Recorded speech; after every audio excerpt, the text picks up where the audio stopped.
भाई ऑडियंस, अगर आप ये पूरा पॉडकास्ट सुन रहे हो ना, मैं बता रहा हूँ आपको, ज्योतिष विद्या में ना इंटरेस्ट आ जाएगा। किस लगन के लिए कौन सा योग कारक है। जी। और एक और टर्म जो बड़ा सुनने में आता है, स्विच वर्क। अच्छा। है तो इंग्लिश टर्म, हाँ। पर ये क्या है मतलब। तो कोर्स साहब, कुछ दोष और हैं, जैसे कि केंद्रम दोष, शनि मंगल दोष, ग्रहण दोष, जी। और ये अमावस्या दोष। तो ये दोष भी सब क्या मतलब, ये बस राहु वाहु के कारण ही है, क्या है इनका, क्या है। दोषों की बात हो जाती है, फिर जी। आती है दशाओं की बात। जी। कहते हैं ये सूर्य की दशा चल रही है, ये मंगल केतु की दशा चल रही है, जी। ये क्या चीज़ है। जैसे कि आपने जैसे हम एक एक करके बात करते हैं, जी। सूर्य दशा। जी। तो ये जैसे 6 वर्ष की सूर्य दशा होती है, जी। तो जी। ये क्या चीज़ है। तो मैं अलग अलग दोषों के आपसे नाम जी। बोलूँगा, जी। जी। आप बताइएगा कि दोष क्या है बिल्कुल। और इनको निवारण का तरीका क्या है। ठीक है, ठीक है। केंद्र धरपति दोष क्या है। केंद्राधिपति दोष। केंद्राधिपति दोष। केंद्राधिपति दोष मतलब ऐसे बनता है, इसका बड़ा मतलब अलग अलग तरीके से इसका विवरण है। होता यह है कि जब कोई मतलब कोई भी ग्रह है वो केंद्र भाव में बैठे और उसी का स्वामी हो, केंद्राधिपति दोष मतलब अच्छा। केंद्र भाव का स्वामी होके ही उसमें बैठ जाता है। अब ये बुध को, बृहस्पति को ज़्यादा लगता है, अच्छा। ज़्यादा लगता है, माना गया है कि जो कि बृहस्पति जैसे कहते नहीं है ज्ञान के स्वामी है। अब एक जगह बैठ जाएंगे तो लोग और सारे लोग ज्ञान से वंचित रह जाएंगे। बुद्ध वाणी के स्वामी है, बैठ जाएंगे तो वो वाणी है तेज, मतलब उनका बोलना है वो कैसे, उनके साहित्य है, उनके जो भी इससे रिलेटेड क्रियाकलाप है, उनसे और लोगों को कैसे लाभ मिलेगा। तो हर चीज़ को अगर आप ब्रॉड माइंड से देखेंगे तब भी उसके रिजल्ट या संकेत या सिम्टम मिलेंगे, और आप नैरो माइंड से देखेंगे बिल्कुल एक कल भावना लेके तब भी आपको उसके रिजल्ट मिलेंगे। तो जब भी बृहस्पति का केंद्राधिपति दोष लग जाए या बुध का केंद्राधिपति दोष लग जाए तो आपको वाणी से लाभ नहीं हो रहा है, बुद्धि का केंद्राधिपति दोष लगा है। आपके पास ज्ञान बहुत है, धन नहीं आ रहा, आपको चाह है धन की, चाह है सम्मान की, आपको सम्मान और धन नहीं मिल रहा है। तो आप बृहस्पति के तत्वों को आप समर्पित कीजिए या उसकी ऊर्जा को बढ़ाइए। आप ऊर्जा को बढ़ाने का मतलब ये नहीं है कि आप और बृहस्पति को मजबूत करने लगिए, पुखराज धारण कर लीजिए, बहुत लोग कहते हैं पन्ना धारण कर लीजिए, नहीं। बृहस्पति है ज्ञान के कारक, सम्मान के कारक, ठीक है। और बुध है ये मान के चलिए कि मतलब सरलता, सौम्यता है उनमें। बुद्ध बुद्धि के कारक है, राजकुमार की संज्ञा दी गई है, और राजकुमार के जो मतलब दायित्व हैं वो सभी का आदर सम्मान करते हैं, एक राजकुमार की भूमिका में है। वो तत्व, वो चीज़ें, वो क्रियाकलाप अपने जीवन में लाइए। अदरवाइज ये भी कर सकते हैं आपकी बुद्ध से संबंधित चीज़ें, आप गणेश जी की मंदिर में जाइए, दूर्वा घास चढ़ाइए बुधवार को, ये भी एक बुद्ध का। बृहस्पति के लिए क्या किया और जाए। बृहस्पति के लिए भगवान विष्णु के मंदिर में जाके आप उनके दर्शन कीजिए। जैसे मैंने बताया, राम ने देखिए अयोध्या के राजा होने के बाद सब जगह आप, चित्रकूट से लेके रावण की लंका तक गए, सब जगह गए। आपके हर मतलब कोई ऐसी आप दिखा नहीं सकते हैं पूरे मतलब भारतवर्ष में जहाँ वो 14 वर्ष के वनवास काल के समय ना गमन किए हों, तो उनका दर्शन करना है। आपको अपनी ख्याति, अपनी चीज़ें जगह जगह तभी फैला पाएंगे ना जब आप यात्रा पे होंगे। तो आप उनका दर्शन कीजिए, वो यात्रा अपने जीवन में लाइए। और श्रापित दोष क्या होता है।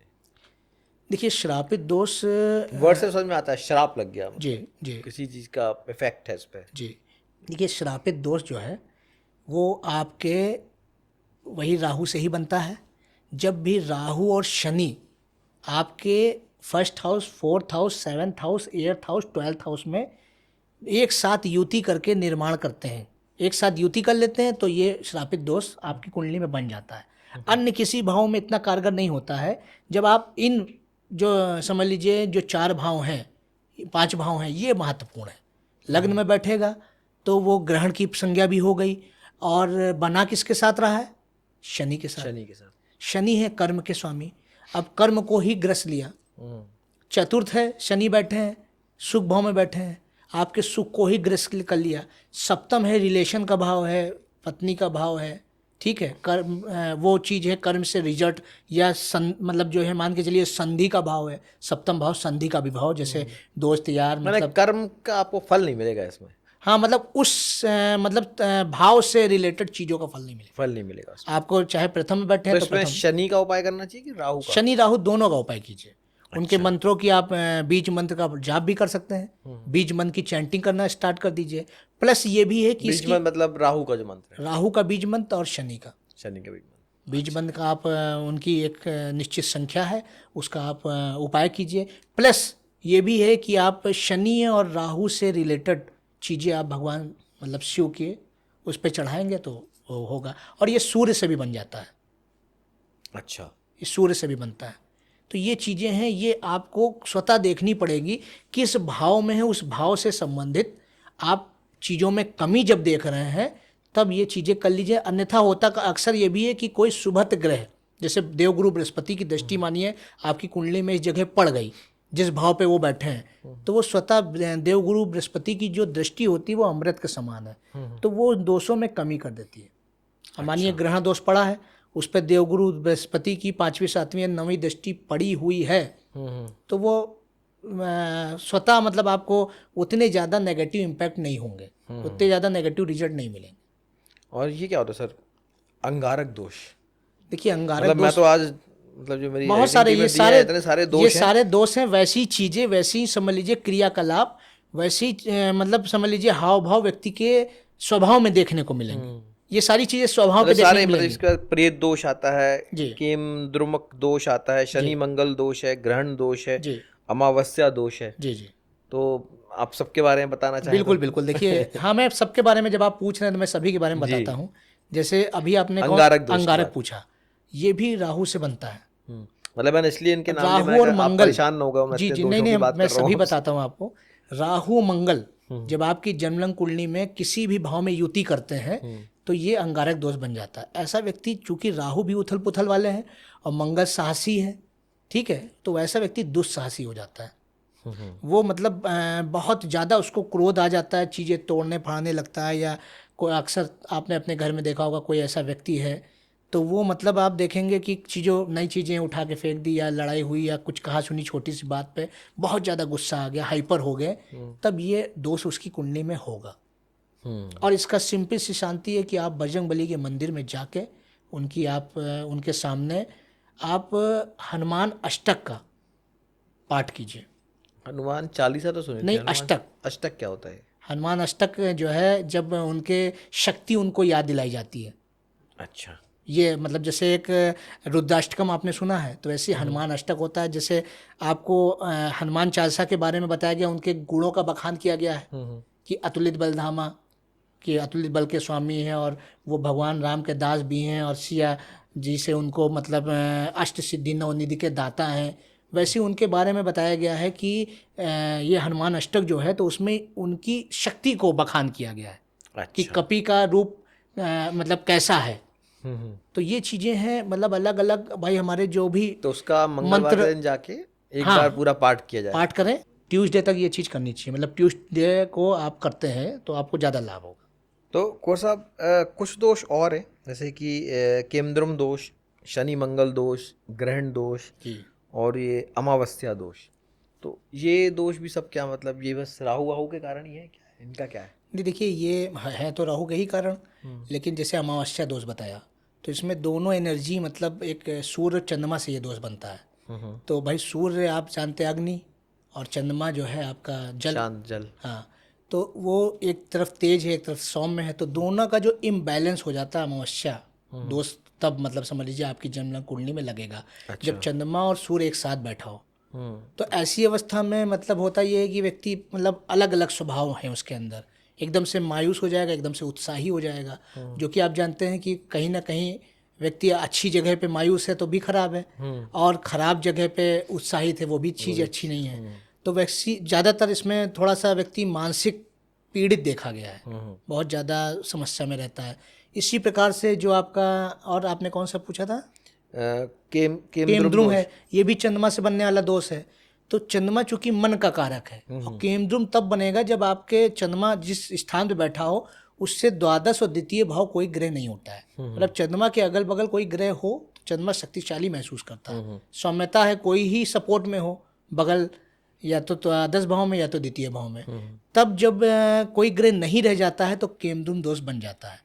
तो वैसा व्यक्ति मतलब मानसिक तौर पे बहुत मतलब अकेलापन महसूस करता है, कि मेरा कोई सहयोगी नहीं है, कोई साथी नहीं है, मुझे किसी का साथ नहीं मिला, या मेरे अंदर कुछ कमी है, तो आत्मविश्वास की कमी होती है, थोड़ा सा मानसिक उसको कष्ट होते हैं इन दोषों में, ये दोष कहे जाएंगे। अच्छा। और इनका दोष का निवारण करना है तो चंद्रमा से रिलेटेड आप रेमेडीज कीजिए, प्लस आप भगवान शिव से रिलेटेड जो भी आप पूजा करेंगे तो केमद्रुम दोष से भी आपको समझ लीजिए मुक्ति मिलेगी, और आपको अमावस्या दोष से भी मुक्ति मिलेगी। और शनि मंगल तो मैं समझ सकता हूँ कि शनि और मंगल एक साथ आ दोनों गए तो दोनों अलग अलग समझ लीजिए विपरीत उसके हैं। भले शनि ये मान के चलिए कि भले मंगल शनि की राशि पे जाके उच्च का हो जाता है, क्योंकि मंगल को देखा जाए तो मंगल सेनापति है, वो शत्रु के यहाँ ही जाके मतलब बलि महसूस करेगा। सेनापति को क्या चाहिए भाई? सेना अध्यक्ष को चाहिए ये कि हमको पराक्रम दिखाने को मिले, लेकिन अवस्थाएं दोनों की अलग अलग हैं। ऐसे व्यक्ति ज़्यादातर देखा जाएगा शारीरिक पीड़ित होते हैं, समय समय पे कोई कोई छोटी छोटी घटनाएं घटा करती हैं, या मतलब लड़ाई झगड़े हुआ करते हैं, बीमारी रही। शनि मंगल जब भी आपकी जन्म कुंडली में कहीं भी बैठेंगे तो उस भाव में कमी आएगी, उस भाव से संबंधित चीज़ें आपको परेशान करेंगी। द्वितीय में बैठी है, कुटुंब से संबंधित समस्या है। लग्न में बैठी है, अक्सर रोग लग रहा है, चोट लग रही है। अष्टम में बैठे हैं तो कोई ना कोई व्याधि उत्पन्न हो रही है, अक्सर चीज़ें देखी जाती हैं, नेगेटिव इम्पैक्ट ये डालते हैं। और ग्रहण तो मतलब जब ग्रहण लगता होगा, ग्रहण लगता है किसी भी ग्रह में, जब राहु या केतु उस ग्रह के साथ बैठ जाता है, ज़्यादातर सूर्य और चंद्रमा पे ज़्यादा ये प्रभावी होते हैं। सूर्य है तो भाग्य में कमी देखी जाती है, चंद्र में है तो व्यक्ति मनोरोगी भी हो सकता है, मतलब स्मृति भी कम होती है, और मानसिक थोड़ा सा कष्टकारी होती है। देखा जाए तो जितने भी दोष हैं इनमें राहु का एक बहुत बड़ा हाथ है। राहु केतु का हाथ है, क्योंकि अब मतलब कहा नहीं जाता है कि भाई ये आप जानते होंगे राहु केतु का जन्म कहाँ से हुआ, राहु केतु थे क्या? बहुत अच्छा प्रश्न आपने किया, इसके ऊपर मैं थोड़ा सा बताना चाहूँगा कि जब हमारा समुद्र मंथन हुआ, सभी लोग ये घटनाएं जानते हैं, तो जो स्वरभानु नाम के एक राक्षस थे, उन्होंने देख लिया भगवान विष्णु को जो मोहिनी अवतार में थी और अमृत सबको दे रही थी, तो उन्होंने देखा तो वो स्वरभानु ने चुपके से जाके, मतलब इसलिए राहु जब व्यक्ति की कुंडली में बहुत अच्छा होता है तो व्यक्ति योजना बहुत अच्छी बनाता है, वो त्वरित करता है कोई चीज़ों को, तो वो दोनों गुण जो है राहु के हैं। तो जब उन्होंने देखा कि अमृत सब में वितरण हो रहा है तो वो जाके चुपके से उसका पान कर लिया। अब चूंकि अब भाई वो थे तो राक्षस, अब एक राक्षस जीवन भर क्या मांगता है? अमरता। अब वो अमृत हो गया, अमर हो गया, तब भगवान श्री विष्णु ने चक्र से उसके 2 भाग कर दिए। अब ये भी देखिए जमलन कुंडली में कि राहु केतु आमने सामने क्यों रहते हैं। आप घर पे एक प्रयोग कीजिएगा, एक चुंबक लीजिएगा, ठीक है, जो सभी को आकर्षित कर लेता है अपनी तरफ, लोहे को, खासकर खराब एनर्जी, मतलब लोहा जान रहे हैं, जंग सबसे जल्दी लोहे में लगती है। ये सब चीज़ें स्वतः देखिए, आपको पता चल जाएगा। इसके पीछे का हमारे सुपर साइंटिस्ट जो ऋषि मुनि थे उनका कॉन्सेप्ट भी समझ में आएगा, तब आप इसमें बिलीव पावर आपकी बढ़ेगी, बिलीविंग आपकी नेचर बढ़ेगी। तो जब आप चुंबक का टुकड़ा लेंगे और उसको तोड़ देंगे तो वो वहीं से वापस नहीं जुड़ेगा। उसको जब पास लेके आएंगे तो एक दूसरे को अपोज करेगा, दूर फेंकेगा। यही राहु केतु के साथ हुआ। जब स्वरभानु नाम का एक राक्षस के जो टुकड़े किए गए तो 2 भाग एक दूसरे को अपोज करने लगे। अगर ये दोनों मिल जाते, मिले रह जाते, तो एक तो राक्षस, जो सारे राक्षसों का एक निर्माण, या सारे राक्षसों ने जीवन भर एक ही चीज़ मांगी, अमरता का वरदान, अमरता का वरदान, क्योंकि वो जानते थे कि मैं चीज़ें, मेरी बुद्धि जो है वो नेगेटिव ही है, मैं नेगेटिव इम्पैक्ट ही डालता हूँ। तब जब तक कि मैं खूब ज़्यादा पावर मेरे पास नहीं हो जाएगी तब तक मैं पूरी तरीके से नेगेटिव इम्पैक्ट डाल नहीं पाऊंगा या इसमें विजय नहीं प्राप्त कर पाऊंगा। फिर ये अवस्था होने के बाद जब उनके 2 भाग हो गए फिर भी वो इतने शक्तिशाली हैं कि वो किसी भी ग्रह के साथ बैठ के ग्रहण दोष लगा रहे हैं, प्रेत दोष लगा रहे हैं, कहीं ये मान के चलिए कि मतलब प्रेत दोष भी लगा रहे हैं, ग्रहण भी लगा रहे हैं, और गुरु चंडाल भी लगा रहे हैं, कायसब दोष भी बना रहे हैं, सारे दोष बना रहे हैं उत्पन्न, मतलब नेगेटिविटी से वो शरीर में आपके मतलब स्वभाव में, कर्मों में, क्रियाओं में समस्या पैदा कर रहे हैं। अब उसका मतलब समझ लीजिए उपाय यही है कि राहु के अच्छे तत्वों को, राहु को शांत कैसे करेंगे? राहु को जब भी शांत करना है तो आप प्रकृति से, यात्राओं से अपना प्रेम कर लीजिए, उससे लगन लगा लीजिए। तो जब प्रकृति में आप देखिए तमाम विचार आएंगे, जब प्रकृति में जाएंगे तो तमाम विचार आएंगे, तो वो एक जगह नेगेटिविटी को बर्न कर देंगे, वो सारी पॉजिटिविटी आएगी। प्रकृति जब भी आप उसको देखते हैं, मनमोहक दृष्टि को देखते हैं, तो आपकी मनोस्थिति बहुत अच्छी आ जाती है, बड़ी शांत स्थिति आती है, क्योंकि वो डायरेक्ट इम्पैक्ट आपके ब्रेन पर डालते हैं। उसको एक बर्न करने का तरीका, जब आप यात्रा करते हैं तो तमाम प्रकार के विचार आते हैं इस ब्रह्मांड रूपी मस्तक में, तो वो भी इस चीज को आपको बर्न कर देंगे, नेगेटिव इम्पैक्ट और एनर्जी को बर्न कर देंगे।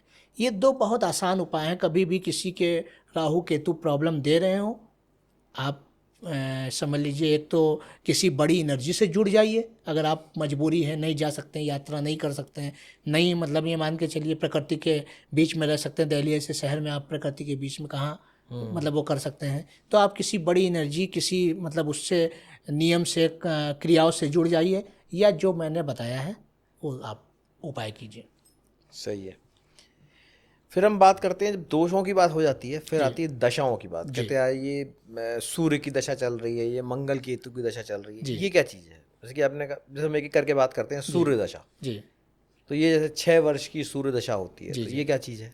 अब देखिए, जो दशाएं आपको मिलती हैं, जब चंद्रमा आपका जिस नक्षत्र में आपके जन्म के समय होगा, उसी के जो मतलब जो ग्रह है, उसी से आपको उसकी मतलब समझ लीजिए दशा की प्राप्ति होगी। अब जैसे चंद्रमा, मानिए आप जब का जन्म हुआ तो आपका अश्विनी नक्षत्र में था, तो आपके जन्म के समय केतु की महादशा चल रही होगी। नक्षत्र क्या चीज़ है पहले? नक्षत्र 27 स्टार जो आप जानते हैं, 27 नक्षत्र होते हैं। अच्छा। और हर ग्रह के को मतलब 3 नक्षत्र प्राप्त हैं। अच्छा। नक्षत्र ऐसे तो हमारी वैदिक जो है ज्योतिष में नक्षत्रों के बारे में कहा गया है कि जो प्रजापति दक्ष थे, उनकी जो 27 पुत्रियां थी, वो जो है वो नक्षत्र है, नक्षत्र के रूप में है। अच्छा। और चंद्रमा का उन सभी से विवाह हुआ था, तो इसीलिए चंद्रमा के माध्यम से ये नक्षत्र हम देखते हैं।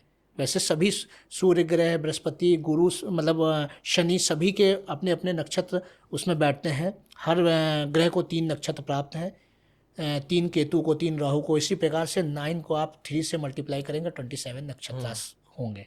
तो इसमें जो हम बात करें महादशाएं कैसे प्राप्त होती हैं, तो चंद्रमा जिस नक्षत्र में आपकी जन्म मतलब समझ लीजिए जन्म के समय होगा, वही आपको महादशाएं प्राप्त कराता है। और सबकी जो महादशाओं की जो टोटल काउंटिंग आती है वो 120 ईयर्स आती है, क्योंकि हमारे समय में मतलब ये कहा जाए, या एक मनुष्य की औसत आयु जो दी गई है वो 120 वर्ष की दी गई है, उसके बाद रिसाइकिल होती जाती है। अगर आपने को कम आयु मिली इस जीवन में, मानिए 70 साल मिली, तो आपके जो बाकी के 50 साल हैं वो अगले वर्ष मतलब जीवन में जुड़ जाएगी, या आप पिछले जीवन में 50 वो चीज़ें कंप्लीट करी हुई हैं। ऐसी दशा की है। जैसे आपने सभी के बारे में अलग अलग पूछा, मैं बता देता हूँ किस ग्रह की कितनी दशा होती है। जैसे सूर्य को 6 वर्ष की दशा मिलती है। जब भी आपकी सूर्य की महादशा प्राप्त होगी तो 6 वर्ष की सूर्य की महादशा होती है। सूर्य की जैसे आपको 6 वर्ष की प्राप्त हुई है, तो मंगल और केतु को जो है वो सिमिलर दशा प्राप्त है 7-7 वर्ष की। चंद्रमा को जो है वो 10 वर्ष की प्राप्त है। ठीक है। इसी प्रकार जो शुक्र होता है उसको सबसे ज्यादा 20 वर्षों की प्राप्त है। शनि को 19 वर्षों की प्राप्त है, राहु को 18 वर्षों की, बुध को 17 वर्ष की, और गुरु को 16 वर्ष की। तो ये जो टोटल काउंट आप करेंगे 120। लेकिन किसी इंसान को दशा कैसे लग जाती है? दशा वैसी लगती है जब वो चंद्रमा मतलब जब आपका जैसे जन्म हुआ, दशा तो मतलब बीच में ले जाती है, मतलब हो सकता है मुझे कल दशा लग जाए सूर्य की, या कल मुझे, तो वो मतलब स्टेप वाइज होती है। जैसे पहली दशा अगर आपको केतु की लगी है, तो दूसरी दशा केतु के बाद जैसे नंबर आता है, जैसे स्टार्स के नंबर हैं 27 स्टार हैं, 1 2 3 करके वो 27 तक जाएंगे, वैसे दशा है। अगर पहली दशा आपकी केतु की है तो दूसरी जो स्टेप है वो शुक्र की हर है। इंसान को दशा सारी लगनी होती है। हाँ, अगर आप उतनी उम्र तक नहीं जीवित रहते हो तो फिर अगले जन्म में लगेगी, अगले जन्म में लगी, या पिछले जन्म में आप भोगे काल जैसे मतलब आपने दशा लेके आए हैं, तो जहां तक तो उतनी दशा कट के आपको उसी की दशा मिलेगी। तो सीक्वेंस यही चलता है। सीक्वेंस जैसे आप शुक्र की 20 वर्ष की महादशा है, अब इस जन्म में आपका मानिए शरीर मतलब ये अवस्था पूरी हो गई 10 वर्ष की, तो आपका जो द्वितीय जन्म होगा वो 10 वर्ष की महादशा आपको मिलेगी। या बहुत समय जब देखते हैं जन्म आपका जब हुआ तो चूंकि केतु की समझ लीजिए 7 वर्ष की महादशा होती है, और जब आपको जन्म मिला तो उस समय आपको सिर्फ 2.5 वर्ष की ही। इससे तो हम अगले जन्म की डेट भी निकाल सकते हैं। मतलब मान लीजिए मेरी आज मृत्यु या किसी की आज एक मृत्यु हुई और वो शुक्र के 10 साल पूरे कर चुका था, और जिस दशा में मृत्यु हुई, अब हमको पता है कि अगले कितने साल बाद क्या किस नक्षत्र में शुक्र की वो दशा दोबारा शुरू होगी जी 11वें साल की। नहीं, लेकिन कुंडली जो है वो बनी किससे है? समय से बनी है ना। समय से।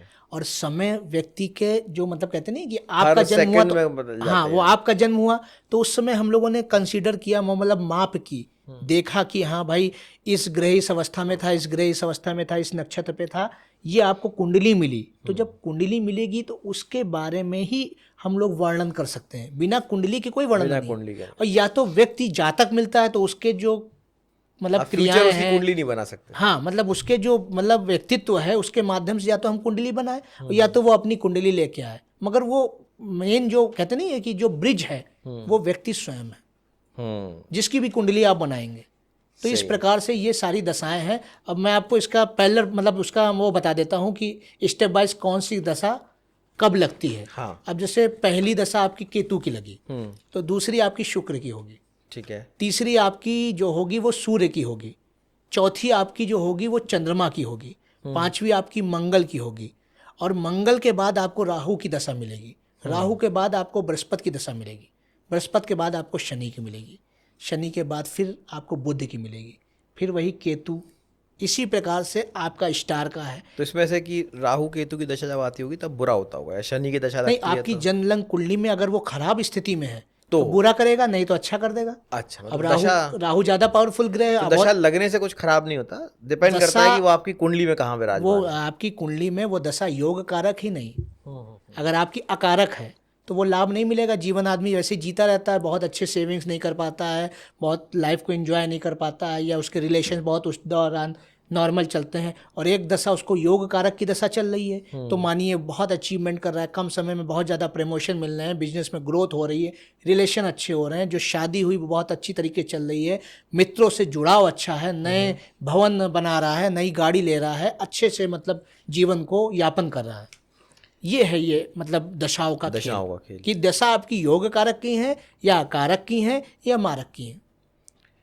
भाई ऑडियंस, अगर आप ये पूरा पॉडकास्ट सुन रहे हो ना, मैं बता रहा हूँ आपको, ज्योतिष विद्या में ना इंटरेस्ट आ जाएगा, आधे लोग ज्योतिष बनने वाले। Thank you so much sir, आपने बहुत कुछ समझाया जी। तो एक लास्ट क्वेश्चन और पूछना चाहूँगा आपसे कि किस लगन के लिए कौन सा योग कारक है जी। और एक और टर्म जो बड़ा सुनने में आता है, स्विच वर्क। अच्छा, है तो इंग्लिश टर्म, हाँ। पर ये क्या है मतलब? देखिए हमारे यहाँ तो स्विच वर्ड का कोई मतलब वो नहीं है।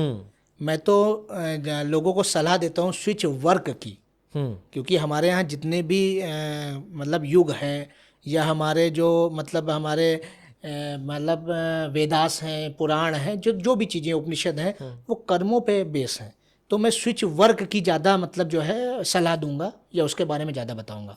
लेकिन पहला क्वेश्चन है आपका, किस लग्न का कौन सा ग्रह योग कारक होता है, ठीक है, उसी में मैं दोनों रिप्लाई आपको देता हूँ। देखिए जब भी आप अपनी लग्न देखेंगे, जैसे आपकी मेष लग्न है तो मेष लग्न मतलब प्रथम भाव में आपकी एक संख्या है, तब आपकी मेष लग्न हो जाती है। तो जो त्रिकोण भाव है, पहला भाव, पांचवा भाव और नवा भाव, ये आपके योग कारक भाव हैं। इनकी जब भी जैसे मेष लग्न है तो मेष लग्न में आपका जो पांचवें भाव का स्वामी होगा वो सूर्य होगा, नवम भाव का स्वामी बृहस्पति होगा और लग्न का स्वामी मंगल होगा। तो आप स्वतः देखेंगे कि जब भी आपकी मेष लग्न के जातक सभी देखें ये बात कि जब भी आपकी सूर्य की, बृहस्पति की और मंगल की दशा, महादशा, अंतर्दशा आ रही है तब आपके जीवन में अच्छा घटित जरूर होता है, कुछ ना कुछ अच्छा जरूर होगा। अब इसी में मेष लग्न वालों के लिए मैं स्विच वर्ड्स भी बता देता हूँ, वर्क्स, क्योंकि वर्ड तो मैं मतलब ज़्यादा वो नहीं करता हूँ, वर्क्स के बारे में ज़्यादा बताऊँगा। तो जो भी मेष लग्न के जातक हैं वो अपने इष्ट देव के मंदिर जाना, उनके दर्शन करना या उनसे रिलेशन, चाहे उनके मंत्रास की चैंटिंग शुरू करें, उनसे संबंधित कर्म आप करेंगे, निश्चित तौर पे आपके जीवन में एक अच्छा परिवर्तन देखने को मिलेगा। अब मेष लग्न के जातकों के लिए जो इष्ट देव हैं वो हैं प्रभु श्री राम, क्योंकि जो पंचम भाव के स्वामी भगवान सूर्य हैं। तो आप या तो भगवान सूर्य की पूजा कीजिए या तो भगवान राम के दर्शन कीजिए, भगवान विष्णु की पूजा कीजिए। निश्चित तौर पे आप सिर्फ उनके मंदिर जाएंगे जितने भी मेष लग्न के जो मतलब लोग हैं वो नियम से भगवान विष्णु के मंदिर, भगवान राम की पूजा या सूर्य देव को जल अर्पित करना शुरू कर दें। ये स्विच वर्ष हो जाएगा उनके जीवन में, और वो ये मान के चलिए उसके बाद उनको भाग्योदय प्रारंभ हो जाएगा, या जो रुके हुए कार्य हैं वो बनने लगेंगे। मिथुन वालों को क्या करना चाहिए, उनके लिए अलग हुआ? अच्छा, आपकी मिथुन है इसीलिए आप पूछ रहे हैं। देखिए, मिथुन लग्न वालों में जैसे उनके लग्न का स्वामी बुध हो गया, और उनके जो मतलब पंचम भाव का स्वामी है वो शुक्र हो गया, और उनके नवम भाव का स्वामी शनि हो गया। तो मिथुन लग्न वालों के लिए जो योग कारक ग्रह हैं बुध, शुक्र और शनि है। बुध, शुक्र और शनि की जब भी दशा, अंतर्दशा, महादशा आएगी उनको लाभ होगा, उनके जीवन में अच्छे परिवर्तन आएंगे, जो रुकी हुई चीज़ें हैं वो बढ़ेंगी, इच्छाओं की पूर्ति होगी। अब आप पूछ रहे हैं उनको स्विच वर्क क्या करना है, तो चूंकि उनके पंचम भाव के स्वामी जो उनके इष्ट देव देखा जाता है वो पंचम भाव से देखा जाता है, तो या तो शुक्र या उनकी देवी लक्ष्मी जी, आप माता लक्ष्मी जी के, माता सीता की आराधना शुरू कीजिए, माता लक्ष्मी जी की आराधना शुरू कीजिए, राधा देवी श्री जी की आप मतलब समझ लीजिए चैंटिंग शुरू कर दीजिए, उनका नाम लेना शुरू कर दीजिए, या उनके मंदिर जाना शुरू कीजिए, उनका दर्शन शुरू कीजिए। या मैं बहुत सारी मैंने पिछले पॉडकास्टों में आपसे बताया है, श्री मंत्र की चैंटिंग कीजिए डेली नियम से, और माता लक्ष्मी के आगे घी का दीपक आप जलाइए। आप देखिए मिथुन लग्न वालों के लिए ये कितनी ज़्यादा मतलब समझ लीजिए यूजफुल रेमेडी है, और उसके बाद उनके भाग्य में कैसे परिवर्तन होता है। श्री मंत्र बोले तो श्रीम श्रीम श्रीम श्रीम श्रीम श्रीम मंत्र की चैंटिंग उनके सामने बैठ के नियम से, एक वाइब्रेशन के साथ, एक अच्छे भाव के साथ, एकाग्रता के साथ कीजिए। उनके चरणों का ध्यान कीजिए, और उनके जो मतलब तत्व हैं उनसे जुड़िए, शुक्र के तत्व से साफ सुथरा रहना स्टार्ट कीजिए, परफ्यूम वगैरह यूज़ कीजिए। परफ्यूम क्या, नेचुरल परफ्यूम यूज़ कीजिए। जैसे गुलाब, आप एक गुलाब अपने पास रख लीजिए, ऑफिस बैठते हैं उनके सामने अपने टेबल पे एक गुलाब ला के रख लीजिए। आप स्वतः बताएंगे, आपकी चूंकि है मिथुन लग्न, आप बता दीजिएगा ये करके कि आपको कैसा लगा। आप मतलब 1 महीने नहीं बीतेगा, आपके मतलब ब्रेन में, आपकी चीज़ों में, आपके जीवन में परिवर्तन आ जाएगा। ऐसी मैं, चूंकि आपने इतना इंटरेस्टिंग ये क्वेश्चन है, तो मैं पूरे भाई और लग्न वाले वंचित रह जाएंगे। हाँ, तो मैं सभी के लिए बताना चाहूँगा। बिल्कुल बिल्कुल, वही इसलिए जैसे मैंने मेष और मिथुन आपको बता दिया। वृष लग्न वालों के लिए, तो वृष के लिए देखा जाए तो उनका जो लग्न का स्वामी वो तो शुक्र हो गया, और उनके पंचम भाव का स्वामी 2, 3, 4, 5, 6 बुध हो गया, ठीक है। 7, 8, 9, 10 शनि हो गया। तो वो भी सेम यही कर सकते हैं, लेकिन उनके जो इष्ट हैं वो गणेश जी हैं। गणपति जी के मंदिर जाएंगे वो, जैसे ही गणेश जी की आराधना करेंगे, या चतुर्थी का व्रत रखेंगे, या चतुर्थी का पूजन अपने घर में करेंगे, वृष लग्न वालों के जीवन में परिवर्तन आएगा ही आएगा, अच्छा परिवर्तन। ये परिवर्तन वो नहीं है कि आप और किसी समस्या में आए, वो समस्या से निकालने का है, वो आपको उपलब्धि की तरफ ले जाने का परिवर्तन है। वृष लग्न वाले जितने भी लोग हैं, वो स्विच वर्क उनके लिए यही है कि गणेश जी के मंदिर में जाएं, ठीक है, और उनकी आराधना करें। और गणेश जी का जो कार्य है, गणेश जी ने संपूर्ण जो है पृथ्वी की जो है परिक्रमा के ना करके अपने माता पिता की परिक्रमा कर ली, तो वो अपने माता पिता को आदर देना शुरू कर दें। वो उनका ये भी एक बहुत बड़ी रेमेडी है, बहुत बड़ा स्विच वर्क है उनके लिए। ये समझ लीजिए मेष, वृष और मिथुन के लिए हो गया। ऐसे ही कर्क वालों के लिए, कर्क के लिए उनका जो योग कारक ग्रह है, क्योंकि हम लोग योग कारक की बात कर रहे हैं, तो जो योग कारक है वो चंद्रमा है, और 4, 5, 6, 7, 8 पंचम का स्वामी मंगल है। तो कर्क लग्न वाले जितने भी लोग हैं, आप चंद्रमा की और मंगल की और हनुमान जी, मतलब मंगल हनुमान जी का हो ही गया, समझ ही गए आप, और गुरु की, बृहस्पति उनका भाग्य का स्वामी हो गया। कर्क लग्न वालों का भाग्य का स्वामी बृहस्पति है, और उनका जो इष्ट है वो मंगल है। तो वो बजरंगबली की आराधना प्रारंभ करें, उनके दर्शन प्रारंभ करें। उनका दर्शन ये है कि अथाह शक्ति है, ज्ञान है, गुण है, उसके सागर हैं, लेकिन फिर भी अपनी सारी चीज़ों को भूल के बैठते हैं। जब कोई याद दिलाता है तब याद दिलाते हैं, याद करते हैं, और वो भक्ति में लीन रहते हैं। तो उनके दर्शन करके उनकी आराधना कीजिए, माता सीता प्रभु श्री राम के चरणों का आशीर्वाद लीजिए, बजरंगबली के मंदिर जाना शुरू कीजिए। जितने भी कर्क लग्न वाले हैं, जब भी आपको ऑफिस से लौट रहे हैं, कारोबार अपने व्यवसाय से लौट रहे हैं तब जाइए, या व्यवसाय की तरफ जा रहे हैं तब जाइए। आप जाके देखिए, ये जो है आपको निश्चित तौर पर लाभकारी होगा। ठीक है। और ऐसे ही सिंह लग्न वालों के लिए, सिंह लग्न वाले जितने भी जातक हैं तो उनके लग्न का जो स्वामी है वो सूर्य है, पंचम का स्वामी देवगुरु बृहस्पति है, और नवम का स्वामी मंगल है। तो ये तीन उनके योग कारक हो गए, सूर्य, मंगल और बृहस्पति। और उनके जो पंचम भाव का जो स्वामी है वो उनका इष्ट देव हो गए। उनके इष्ट देव जितने भी सिंह लग्न के जातक हैं वो गुरु उनके इष्ट देव हैं। देवगुरु बृहस्पति वो या तो भगवान विष्णु की पूजा शुरू करें और या तो प्रभु श्री राम की। वो एक ही रूप है, विष्णु जी के ही अवतार हैं। तो उनकी ये मान के चलिए प्रभु श्री राम की पूजा जिस दिन से ये मान के चलिए सिंह लग्न के जातक शुरू करेंगे, उनके जीवन में पॉजिटिव ही रिजल्ट आएंगे, उनके जीवन में अच्छे परिवर्तन ही आएंगे, और उनकी जो मनोकामना है उसकी पूर्ति होगी। जीवन में धन, पद, प्रतिष्ठा, मान सम्मान, सुखमय जीवन की वृद्धि होगी, जैसा उनकी सोच है। ठीक है। और उसी के साथ साथ कन्या लग्न वाले हैं, उनके लग्न का स्वामी बुध है, 6, 7, 8, 9, 10, पंचम का स्वामी शनि है।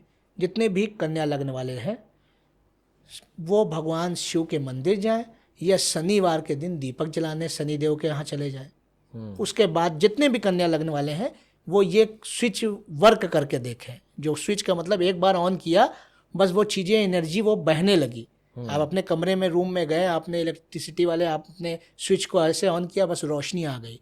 यही स्विच वर्क है मेरे बताए हुए। इसको आप करके देखिए, कन्या लग्न वाले तक करके देखें, इसके बाद खुद ही बताएं। वैसे तुला के लिए, तुला के लिए ये मान के चलिए उनके क्या बोलते हैं, लग्न के स्वामी शुक्र हैं और पंचम के स्वामी शनि है। वो भी यही करें, भगवान शिव के मंदिर जाएं, उनकी आराधना करें और शनि देव का दीपक जलाएं या शनि देव से संबंधित चीज़ें करें, अपने जीवन में आत्मसात करें, न्यायिक हो जाएं और अनुशासित हो जाएं, कर्मकांडी हो जाएं, उसी का पालन करें।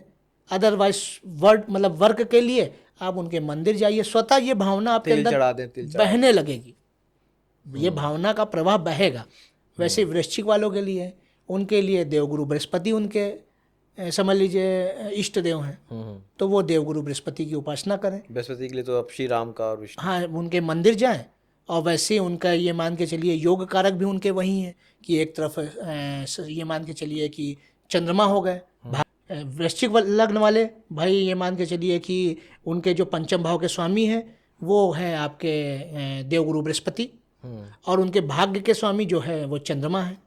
तो उनको अपने भाग्य से संबंधित अगर समस्या आ रही है तो भगवान शिव की आराधना करें, चंद्रमा को स्ट्रॉन्ग करें, और प्लस वो अपने इष्ट देव को अगर जागृत कर रहे हैं, उनके प्रति अपनी आराधना कर रहे हैं, तो कोई समस्या वैसे भी नहीं आएगी। जब आपके इष्ट आपसे खुश हैं तो फिर कोई समस्या नहीं आने देंगे आपके जीवन में। इसी प्रकार धनु लग्न वाले हैं, जितने भी जातक हैं धनु लग्न के, वो बजरंग बली के मंदिर जिस दिन से जाना प्रारंभ करेंगे, उनका आशीर्वाद लेना प्रारंभ करेंगे, माता सीता, प्रभु श्री राम की भक्ति प्रारंभ करेंगे, धनु लग्न वालों का भाग्योदय उसी दिन से होना प्रारंभ हो जाएगा। कहीं भी समस्या चल रही है, नहीं जा रहे हैं, बहुत लोग नहीं कर रहे हैं कर्म, कुकर्म कर रहे हैं, अकर्म कर रहे हैं, सत्कर्म नहीं कर रहे हैं। भाई प्रभु के मंदिर जाएंगे तो उन्होंने जो किया है उस दर्शन को देख के वो उसको उसी से प्रेरित होंगे ना। आप जिसको देखते हैं उससे प्रेरित होते हैं। तो ये चीज़ हो गई कि आप भाई धनु लग्न वाले जब जा रहे हैं बजरंग बली के मंदिर तो उनसे चीज़ें सीख रहे हैं, उनकी आराधना कर रहे हैं, तो उनके जैसा भाव, उनके ऐसे गुण उनके हृदय में आ रहे हैं। तो वो आप निश्चित एक समझ लीजिए क्रियाकलाप प्रारंभ कर लें कि बजरंग बली के मंदिर जाएं, चाहे वो फूल चढ़ाएं, माला चढ़ाएं, भोग लगाएं या उनसे प्रणाम करें। उस दिन से उनके जीवन में एक नया परिवर्तन आएगा, जितने भी धनु लग्न के लोग हैं। और कोई सारी राशि होगी ना? 9 राशि हुई है, 3 और हैं। हाँ। एक जो है आपकी मकर हो गई, कुंभ हो गई, और जो है मीन हो गई। मकर लग्न वालों के लिए क्या करना है कि मकर लग्न के जो स्वामी है वो शनि है, और उनके जो ये मान के चलिए कि पंचम के स्वामी है वो है शुक्र। ठीक है, वो ये मान के चलिए जो इष्ट देव हैं वो उनकी माता लक्ष्मी है। तो मकर लग्न वाले जितने भी जातक हैं वो माता लक्ष्मी की आराधना जिस दिन से करेंगे, श्रीम वाला जाप, हाँ श्रीम वाला जाप कर लें। और थोड़ा सा उनके अंदर एक भावना भी रहती है कि साफ सफाई चीज़ें, मकर लग्न वाले अगर गलत दिशा में गए थोड़ा सा गंदा रहना चीज़ें शुरू की हैं और मतलब अच्छी मतलब व्यवस्था में नहीं रहे, तो वो समस्या में ही आपको नजर आएंगे। मकर लग्न का जातक जितना ज़्यादा मतलब अच्छी समझ लीजिए उसमें रहेगा, उतना ज़्यादा उसको लाभ मिलेगा। और माता लक्ष्मी की आराधना करेंगे, निश्चित तौर पे उनको लाभ होगा। इसी प्रकार कुंभ लग्न वाले हैं, जैसे कुंभ लग्न वाले जातक हैं जितने भी, तो कुंभ लग्न वाले जातकों के जो पंचम भाव के स्वामी हैं वो बुध है। तो वो बुद्ध की आराधना, भगवान गणेश की आराधना प्रारंभ कर दें। गणेश जी के 12 नाम पढ़ना प्रारंभ कर लें। जब भी गणेश जी के 12 नाम पढ़ना शुरू करेंगे, गणेश जी के मंदिर जाना शुरू करेंगे, कोई भी काम प्रारंभ करें, गणेश जी की जो है उनके आशीर्वाद लेके प्रारंभ करें, तो ये मान के चलिए उनको जो भी उनके रुके हुए काम हैं, जो भी चीज़ें उनकी खराब होती हैं, वो सही होने लगेंगी। वो उनको इस मतलब समझ लीजिए कदर उनके जीवन में परिवर्तन आएगा कि एक नई ऊर्जा, एक नया आयाम उनके जीवन में प्रवेश करेगा, एक नए अध्याय की तरफ वो लोग बढ़ेंगे। ऐसे ही जो है वो मीन लग्न, जो आखिरी 12वीं लग्न है, मीन लग्न है, उसके लग्न के स्वामी देवगुरु बृहस्पति हैं। और पंचम भाव के जो स्वामी हैं वो चंद्रमा है, बुद्धि के स्वामी चंद्रमा। ऐसे लोग बहुत कोमल स्वभाव के, शांत स्वभाव के। दूसरा मतलब ज़्यादातर ऐसे लोग साथ लोग छल कर देते हैं। आपने देखा होगा मीन लग्न के जातक ज़्यादातर मिलेंगे क्योंकि बहुत मतलब स्वीट वो होते हैं, हार्ट के होते हैं, तो उनके साथ लोग छल कर देते हैं। तो वो ये ध्यान रखें कि भगवान शिव भोले जरूर हैं लेकिन तांडव भी करते हैं, रुद्र भी कहा गया है, एक तरफ भोले एक तरफ रुद्र। तो उनकी आराधना वो जीवन भर करें, उसको एक अपना उद्देश्य समझ लें कि जितने भी मीन लग्न के जातक हैं उनको भगवान शिव की आराधना करनी ही करनी है। तो वो अपना शिव का शिवत्व उनके अंदर प्रवेश करा देंगे, वो स्विच वर्क होगा उनके लिए। बिल्कुल सही। ये समझ लीजिए ये 12 लग्नों के लिए ये स्विच वर्क हैं। वर्ड्स तो आपने आजमाए होंगे बहुत सारे, अब ये स्विच वर्क करके देखिए आपको कैसा लाभ, कैसी उपलब्धि जीवन में, क्या ऐसे नए आयाम मिलते हैं। ये आप आपके पॉडकास्ट में आपके कमेंट दें और बताएं। मैं बता रहा हूँ आज का पॉडकास्ट इतना इंटरेस्टिंग है कि मतलब जो लोग वैदिक इन चीज़ों में विश्वास रखते हैं उनको मेरे ख्याल में पूरा सुनना चाहिए, क्योंकि हमने केवल ये नहीं किया कि लोगों को बताया है कि भाई आपकी कुंडली में ये हो गया, या आप ये कर लीजिए, या आप घर के दाएं कोने में मंदिर लगा लीजिए, या ये भगवान हटा दीजिए, ये भगवान रख लीजिए जी। हमने उनको वैदिक नॉलेज दी है जी, पूरी इन्फॉर्मेशन दे दी आपने उनको आज कि एक्चुअली एस्ट्रोलॉजी वर्क कैसे करती जी। है। और जब किसी को ये ज्ञान हो जाता है कि एस्ट्रोलॉजी वर्क कैसे करती है, तो वो अपनी एस्ट्रोलॉजिकल फैक्ट्स को अपनी लाइफ में इम्प्लीमेंट कर सकता है अपनी लाइफ को बेहतर बनाने के लिए। जी। और आपने बहुत ही शानदार तरीके से टाइम देते हुए ना एक एक चीज़ बहुत अच्छे से एक्सप्लेन की है। पॉडकास्ट काफ़ी लंबा हो चुका है, पर मैं व्यूअर्स से रिक्वेस्ट करूँगा कि आप भले टुकड़ों में देखिए पर चीज़ों को समझ के देखिएगा, एक एक चीज़ को। जो उन्होंने लास्ट में सारे कारकों को बताया है, हर एक लग्न के बारे में, हर एक राशि के बारे में बताया है कि किस राशि के लिए क्या किया जाए। आप उसको आराम से तसल्ली से सुनिए और धीरे धीरे करके उनको अपनी लाइफ में इम्प्लीमेंट करने की कोशिश करिए। हो सकता है आपको इमीडिएटली कोई चीज़ से फ़ायदा ना हो, पर इतनी छोटी छोटी चीज़ें हैं कि इनसे कोई नुकसान भी नहीं है। हम अपनी लाइफ में कितना टाइम स्पेंड कर देते हैं OTT पे, नेटफ्लिक्स, अमेज़ॉन प्राइम पे सीरीज़ देखने में। ये छोटी छोटी हैबिट्स अगर हम 5-5 मिनट की भगवान भक्ति में लगा देते हैं तो शायद कोई नुकसान नहीं है। तो हर चीज़ में फ़ायदा ना देख के कुछ चीज़ें कर देनी चाहिए, हो सकता है कुछ पॉजिटिविटी हमारे पास आ जाए इसके ज़रिए। तो sir thank you very much, मतलब बहुत ही इंसाइटफुल पॉडकास्ट रहा ये।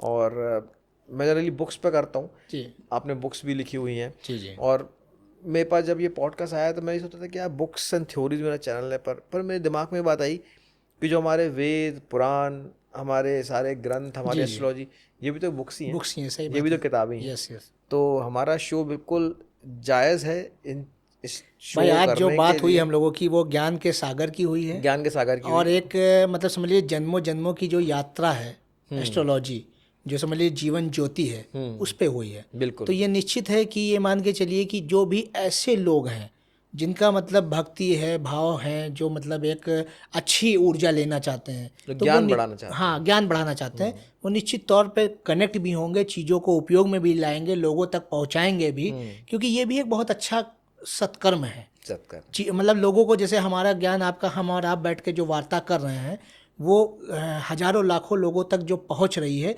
अगर वो लोग भी लोगों तक पहुंचाएंगे तो ये कहीं ना कहीं ज्ञान फैलेगा, प्रसार होगा। हमारी सनातन संस्कृति, हमारी विद्याएं इसीलिए असीमित, मतलब समझ लीजिए उसका भंडार अभी तक भी लोगों तक है, क्योंकि वो हमारे यहाँ प्रसार की चीज़ें हैं। जो कहते थे ना पहले कि जो हमारे वेद पुराने मौखिक थे, जी जी, तो अब वक्त वही आ गया, पॉडकास्ट के थ्रू भी हम मौखिक ही कर रहे हैं। मौखिक ही आपको ट्रांसफर करें, आप सेव कीजिए, आप ट्रांसफर आप भी इस कीजिए, मौखिक को उसका आगे लाभ बढ़ाइए। उठाइए, रेमेडीज कीजिए, और चीज़ों से जो भी दोष हैं, योग है तो योग का मतलब आपके जीवन में अपॉर्चुनिटीज़ हैं, और उस अपॉर्चुनिटीज़ का आप लाभ उठाइए। बिल्कुल। दोष है तो कमी है, कमी से भयभीत नहीं होना है, आप योद्धा उनका निवारण करना है। यस, आप योद्धा हैं।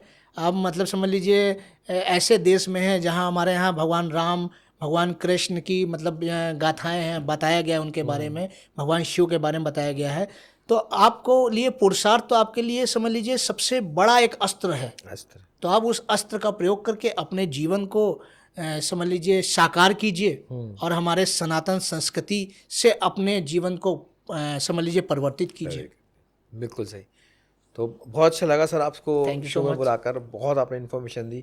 Thank you very much for being on this show. Thank you so much. नमस्कार।